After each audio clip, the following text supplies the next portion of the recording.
জনপ্রিয় pop star Justin Bieber হাঁটছেন আর তার প্যান্ট কোমর থেকে আলগা হয়ে পড়ে যাচ্ছে। এক হাত দিয়ে টেনে ধরে নিজের সম্মান বাঁচানোর আপ্রাণ চেষ্টা করছেন।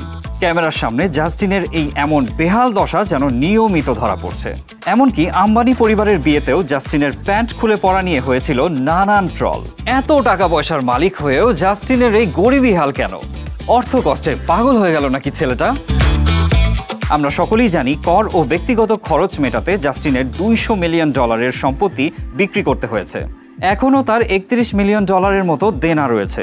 চিকিৎসা খরচ, শো বাতিল এবং নানা ব্যক্তিগত ব্যয়ের কারণে তাকে এখন স্ত্রী হেইলি বেইবারের আয়ের উপর নির্ভর করতে হচ্ছে। এসব কারণেই কি জাস্টিনের পোশাকের এই বেহাল দশা? এমন প্রশ্ন নিশ্চয়ই আপনার মাথায় আসবে।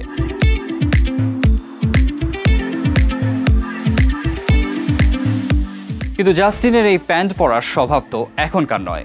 যে প্যান্ট দেখে আপনার মনে হতে পারে এটা পরে রাস্তায় বের হওয়া যায় না, সেই প্যান্টের দামে বাংলাদেশের একটা সেকেন্ড হ্যান্ড গাড়ি কেনা যাবে। জাস্টিন বিবার যে প্যান্টগুলো পরেন সেটি সাধারণ কোনো ব্র্যান্ডের প্যান্ট না। ব্যালেন্সিয়াগা বা তার নিজের ব্র্যান্ড ড্রিউ হাউসের প্যান্ট পরেন বেইবার, যার প্রতিটির বাজার মূল্য $1,95,000 টাকা থেকে শুরু করে $7 লক্ষ টাকা। জাস্টিন যখন ক্যামেরার সামনে ধরা পড়েন তখন তিনি যেন নিজের ব্র্যান্ডের চলমান একটি বিজ্ঞাপন হয়ে ওঠেন। শুধু জাস্টিনই নন, এই তালিকায় আছে আরও নামি দামি তারকার নাম। এইসব তারকাদের দেখেই এখন সাধারণ মানুষও ফলো করছে এই স্যাগি স্টাইল।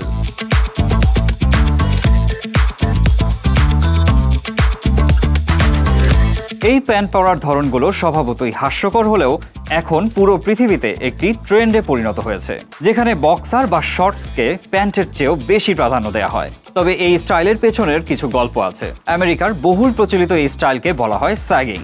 90 দশকে আমেরিকার জেলখানার কয়েদিদের বেল্ট পরতে দেয়া হতো না, কারণ বেল্টগুলোকে হাতিয়ার হিসেবে ব্যবহার করার সম্ভাবনা ছিল।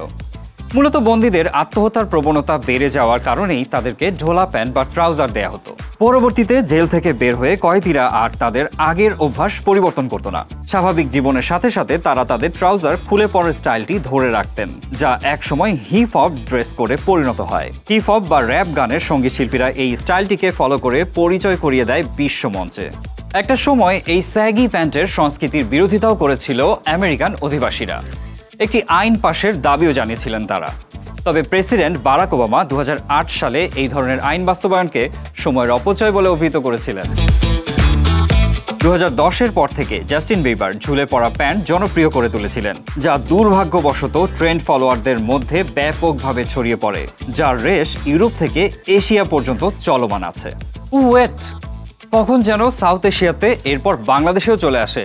এরপর পুরাই বিনোদনের সেটেও আমাকে স্যাগি স্টাইলেই আসতে হবে। যাই, আমি একটা প্যান্ট অর্ডার দিয়ে আসি, আর আপনারাও কমেন্টে লিখতে থাকুন পুরাই বিনোদন।